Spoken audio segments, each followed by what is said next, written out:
छात्रों, बीए भाग 3 special Hindi paper number 11 का जो पाठ्यक्रम है और उसी के संदर्भ में मैं आपसे कुछ बात करने वाला हूँ।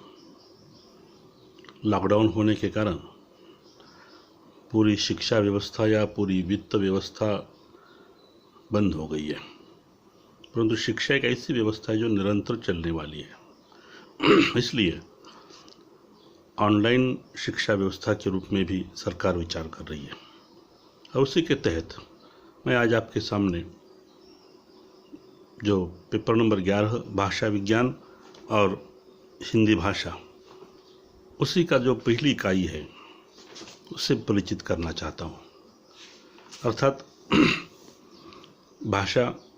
भाषा विज्ञान दो शब्द हैं, एक में भाषा है और दूसरे में भाषा विज्ञान है।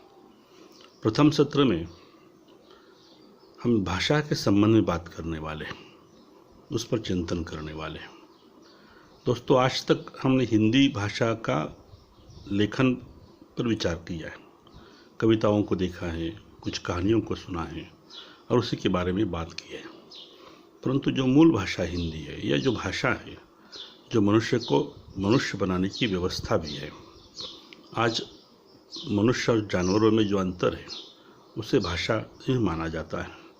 यहाँ इसीलिए हर एक भाषा का अध्ययन करने वाले, चाहे मराठी हो, हिंदी हो, अंग्रेजी हो, संस्कृत हो, उर्दू हो, फारसी हो, भाषा का अध्ययन करने वाले व्यक्ति भाषा से संबंधित कुछ सामान्य जानकारी प्राप्त करें, इसी उद्देश्य को लेकर यह पेपर आपके सामने पाठ्यक्रम विश्वविद्यालय ने रखा है। जो उसमें पहली इकाई है, पहला विभाग है, जिसमें भाषा की परिभाषा, भाषा की सामान्य परिभाषा और भारतीय भाषा विद्वानों ने जो भाषा की परिभाषा दी है और दूसरी बार विदेशी विद्वानों की जो विचारधारा है उसी पर हमें चिंतन करना है। इसमें दूसरा भाग है जिसमें भाषा की विशेषता के रूप में बात कही गई है और तीसरी विशेषता है कि जो भाषा है, भाषा बनी कैसी, उसी के बारे में भी विभिन्न विद्वानों के लगभग 11 सिद्धांत है, विचारधारा है। उनमें से आपके लिए 5 विचारधारा है, हम जिस पर बाद में विचार करेंगे। परंतु अब हम सामान्यतः भाषा इस विषय या शब्दों को लेकर विचार करने वाले हैं। भाषा कैसी है, भाषा किसे कहते हैं, भाषा के रूप क्या है, भाषा की आवश्यकता क्या है, ऐसे कई विचार क्यों न आपके मन में उत्पन्न हो, इसलिए उसी पर चिंतन अपेक्षित है। दोस्तों, मनुष्य एक सामाजिक प्राणी है, समाज में रहता है। आदिम काल से लेकर आज भी गुफा में रहने वाला मनुष्य भी अपना समूह बनाकर रहता था।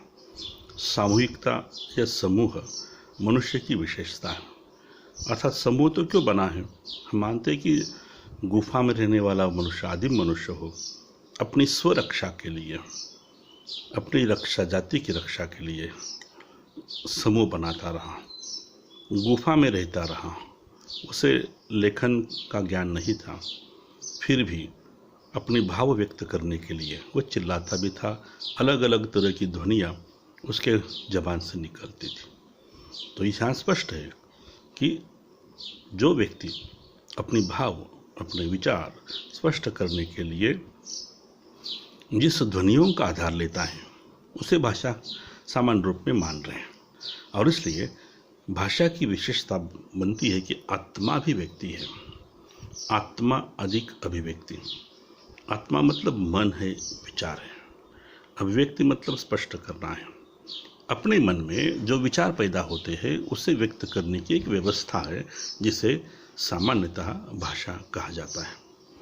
देखिए कि प्राचीन काल में भी ऐसी भाषा के संबंध में कई धारणाएं रही हैं। हम देखते हैं कि अभिव्यक्ति के लिए हम कई तरह के हथकंडे अपनाते हैं। जैसे शादी में हम अक्षता बांटते हैं। अक्षता बांटना भी वो निमंत्रण देना जैसा है। लोग समझते हैं कि वो भाव है, अक्षता बांटना है।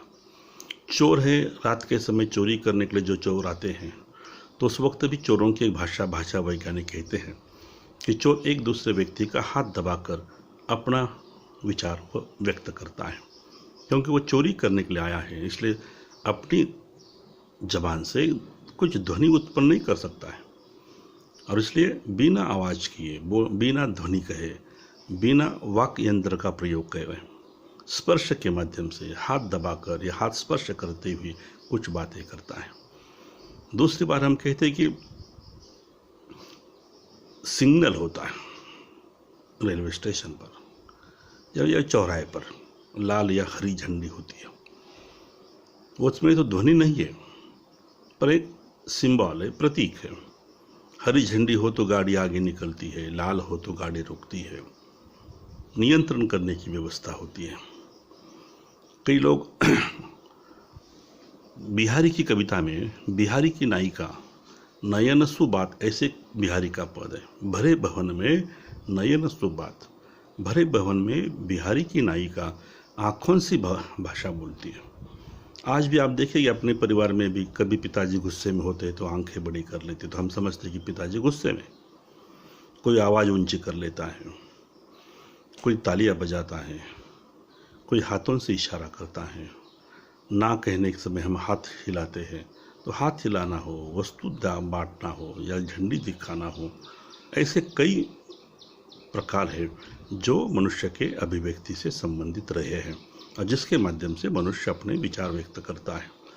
भाषा की परिभाषा करते समय भी लोगों ने उसे भी ले लिया है, उसे मूल माना है कि जो भाव है, विचार है, एक व्यक्ति से दूसरे व्यक्ति तक पहुंचाने की व्यवस्था है।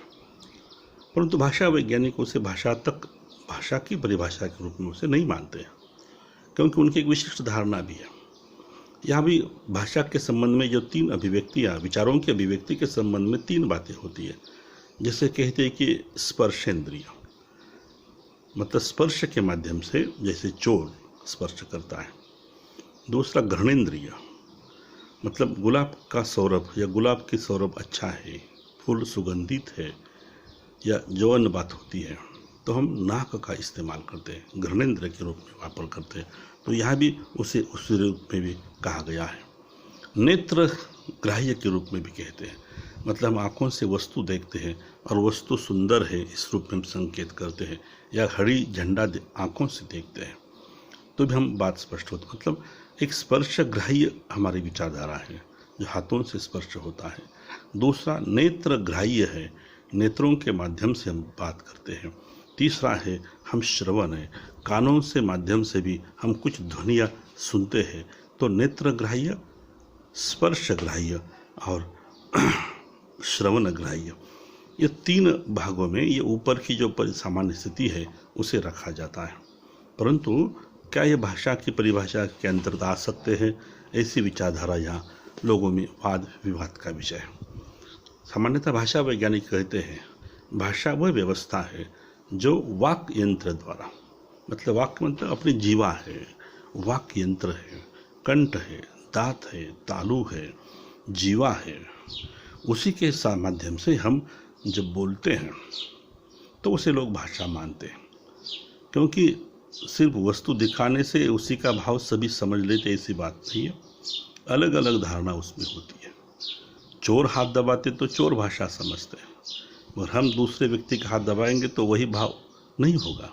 और इसलिए जो भाव समझने के लिए शब्दों की आवश्यकता होती है, बोली की आवश्यकता होती है, और इसलिए लोग सामान्यतः कहा जाता है कि भाषा बोलना अनिवार्य है। भाषा की विशेषता है कि भाषा बोलना और लिखना, उसके दो तत्व हैं। उसमें पहला तत्व जो है बोलना माना जाता है। तो देखिए कि भाषा के संबंध में ये परिभाषाओं की हम जो व्याख्या करते हैं, तो हम भारतीय विद्वानों ने भाषा के संबंध में जो परिभाषाएं दी है, हम कुछ परिभाषाओं का यहाँ उल्लेख करने वाले हैं। किसी भी वस्तु की परिभाषा बनाते समय हमें वस्तु की उत्पत्ति के बारे में बात करनी होती है। तो भाषा यह शब्द जो है, वैज्ञानिकों ने, व्याकरणकारों ने भाषा शब्द की उत्पत्ति भाष्य धातु से मानी है। भाष्य मतलब बोलना है, जो बोली जाती है, जो सुनी जाती है, एक दूसरे को वह भाषा शब्द हम समझ लेते हैं, उसे हम भाषा इस संकल्पना के अंतर्गत रखते हैं। आगे चलकर लोगों ने उस भाषा के साथ लिपि का संबंध जोड़ दिया, जिसे लिखना भी कहा गया है। इसलिए बृहद संकल्पना बनती है कि जो बोली जाती है और जो भी लिखी जाती है उसे सामान्यतः भाषा यह कहा जाता है, क्योंकि भाषा समझना है। हम देखें कि यदि हम कर्नाटक में चले जाते हैं तो वहाँ की बोली, वहाँ की भाषा कन्नड़ है। मराठी भाषिक लोग उस कन्नड़ भाषा को नहीं समझते, उसका भावार्थ नहीं समझते। तो हमारी कुछ सीमित मर्यादा होती है। कर्नाटक की भाषा कन्नड़ है, महाराष्ट्र की मराठी है, परंतु कन्नड़ भाषा यदि नहीं आती है तो भी कम से कम सुनते मगर समझ नहीं सकते हैं। तो भाषा की बहुत बड़ी व्याख्या बनती है, जो समझना है, सुनना है, वाक्य यंत्र के द्वारा अपने जबान के माध्यम से उसे स्पष्ट करने वाली व्यवस्था, और जो समझने की है, संप्रेषण की व्यवस्था है, उसे सामान्यतः भाषा इस रूप में कहा जाता है। भाषा की परिभाषा बनाते समय भी कई लोगों ने कुछ विशेषताओं को सामने रखकर उसकी परिभाषा बनाने की बात की है। सामान्यतः भाषा के अंतर्गत यह निम्न बातें होती है, जैसा कि भाषा एक विचार विनिमय का साधन है, परस्पर बात स्पष्ट करने का है। दूसरी विशेषता परिभाषा के अंतर्गत आवश्यक है, वह उच्चारित अवयवों से, मतलब मुख से, जबान से, जीवा, तालु, दांत, कंठ, ओष्ठ, जो हमारे वाक्य इंद्रिय है, ध्वनि व्यवस्था है, उसी के माध्यम से जो स्पष्ट होता है उसे भाषा कहा जाता है। साथ साथ ये व्यवस्था होती है, इसमें ध्वनि प्रतीक होता है। जैसे जो कहता कि करताल है, तो करताल करने से कोई व्यवस्था नहीं होती, तालियां बजाने से आपका स्पष्ट नहीं होता है। और इसलिए जो ध्वनि व्यवस्था है उसे और एक शब्द महत्वपूर्ण जोड़ दिया है, जो यादृच्छिक है। अब तक आपने यादृच्छिक शब्द सुना नहीं है। यादृच्छिक मतलब जो माना हुआ है, सभी लोग स्वीकार करते हैं। हम जब अ का उच्चार करते हैं तो अ हमारे मराठी भाषिक लोग, देवनागरी लोग अ समझते हैं। आ करते उच्चार या आई कहते हैं तो आई शब्द का अर्थ मराठी भाषिक समझ लेते हैं। वो मानी हुई है, यादृच्छिक है, अर्थ समझ लेता भी है। और इसलिए भाषा ये व्यवस्था है जो यादृच्छिक होती है। और आज में कहते हैं कि एक भाषा का एक विशेषता होती है,